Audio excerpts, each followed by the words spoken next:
Hello everybody, welcome back to my channel. Today's video is a workout that I did yesterday. I had to do something quick because I've been finding it really hard to balance uploading videos and being consistent with editing, and the thing that I've stopped doing as much is training. So I wanted to do something that's really quick, and I think this is useful for a lot of people because I know not everyone has loads of time to spend hours and hours in the gym. I started off with a deadlift warm-up, which ended up being a bit of a dance. That was kind of an accident, but I like it, and it actually looked pretty good. So that was your intro to the weird music, but that was what was playing in the gym. I think it's really good to start with deadlifts before you're training glutes because you really activate your glutes and hamstrings. And even when you're going really, really light, it's really important that you're focusing on really good technique, squeezing through your glutes, squeezing your hamstrings, pulling your shoulders down your back, and basically just being pretty damn perfect. So deadlifts are really good for mobility, opening out your hips, working on your core strength, the strength of your back, the strength of your shoulders, the strength of your hamstrings, glutes, calves. Deadlifts are amazing, and I just think everybody should do them. So this is the program that I follow. It's the 5-3-1 app. You do not have to follow this program. You do not have to go heavy, but I do recommend that everyone deadlifts. I'm definitely biased, but I do think deadlifts are for absolutely everybody, any age, any gender. You should definitely include deadlifts into your program.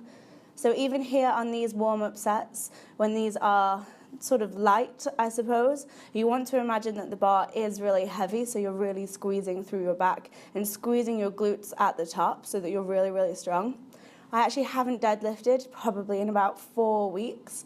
And strength is definitely one of those things that if you don't use it, you lose it. So definitely try and be consistent with this.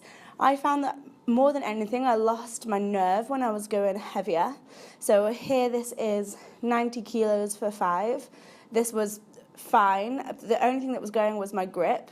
And that is what deadlifts are amazing for as well. So grip strength, strength through your shoulders, and strength through your hips. You can see here, this is when I'm going 102.5, I believe it is. I've lifted this weight before for 5 reps, but yesterday, I wasn't feeling it, but I didn't let it get me down. I just really wanted to get back into the lifting heavy. And yeah, my grip was not liking me, but I liked it because my glutes were on. So moving on to the next portion of the workout. So deadlifts probably took me 15 minutes, that is all. And then I did a 20-minute band workout. You've probably seen bands all over Instagram and all over YouTube, and people make it look really good, but bands are not attractive at all because it doesn't look like you're doing much, but it really hurts and you really feel it. And more than anything, the band just rides up so much, and you have to keep on rearranging it, and it's pretty annoying. But I started off with these sort of side steps, inner squats. You want to be as low as possible, and when you step out, focus on using your hip abductors, your glute med to do that step. I did 10 in one direction, 10 back twice. And then I moved on to these glute bridges or hip thrusts, whatever you want to call them.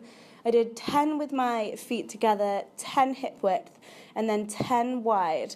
Now my main focus is pushing my knees out and then squeezing my glutes as hard as I can at the top. And to really make sure you're activating your glutes, you want to push into your heels as much as possible and squeeze as hard as you can.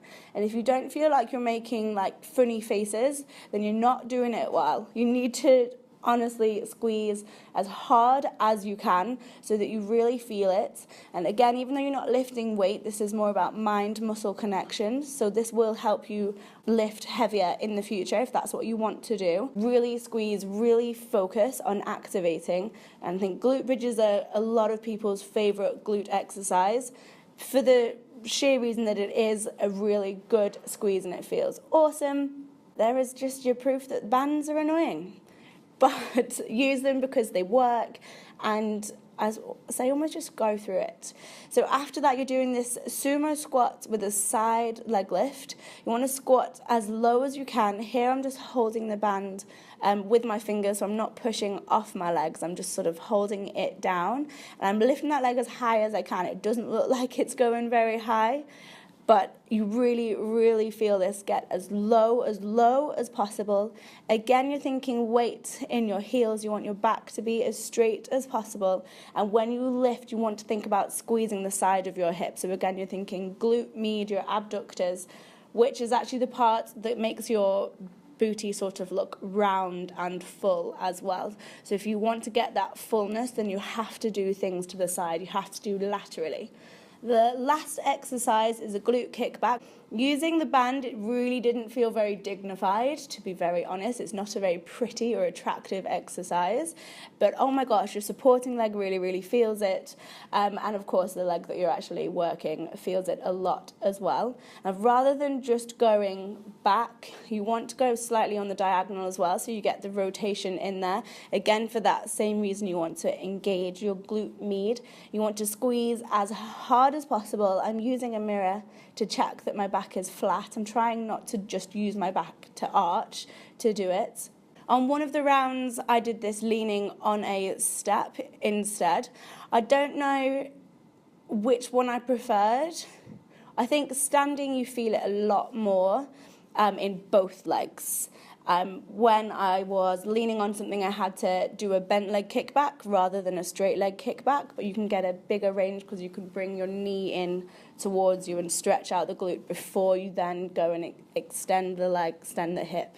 So do the one that you feel the most. So for this workout, you start with your side steps, and you have 40 of those. You then have 30 glute bridges. You then have 20 sumo squats with a leg lift, and then 15 kickbacks on each leg. You do 3 rounds. You squeeze as hard as you can, and you'll be surprisingly sweaty by the end of it.